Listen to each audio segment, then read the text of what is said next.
Hi అండి. అందరూ ఎలా ఉన్నారు? ఈ వీడియోలో వచ్చేసి మనము డాబా స్టైల్‌లోనే కాకుండా మనం ఇంట్లోనే తయారు చేసుకునే బంగ్లాదేశ్ చికెన్ పకోడా రెసిపీ ఎలా చేసుకోవాలో చూసేద్దాం రండి.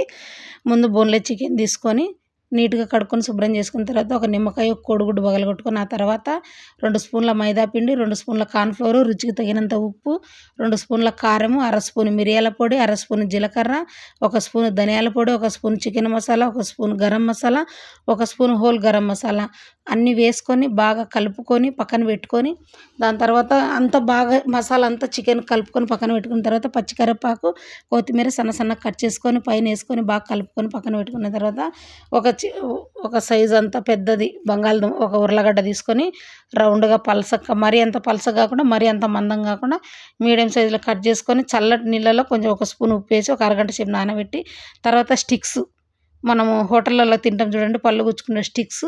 ఆ స్టిక్స్ తీసుకొని అవి కూడా నీళ్ళలో నానబెట్టుకొని ఇట్లా చికెన్ అయితే బాగా కలుపుకొని పక్కన పెట్టుకున్న తర్వాత మనము ఉర్లగడ్డలు కట్ చేసుకొని నీళ్ళలో నానబెట్టుకున్నాం కదా!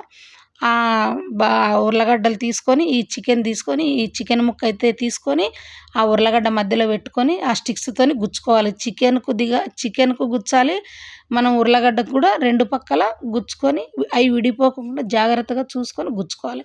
అలా గుచ్చుకునేటివన్నీ ఒక ప్లేట్‌లో పెట్టుకొని అన్నీ ఒక ప్లేట్ తీసుకొని ఒక ప్లేట్‌లో అలా గుచ్చుకునేటివన్నీ బాగా ప్లేట్‌లో పెట్టుకోవాలి. చూసుకోవాలి. బంగాళదుంప ఇరిగిపోకూడదు. ఆ స్టిక్స్ ఇరిగిపోకూడదు.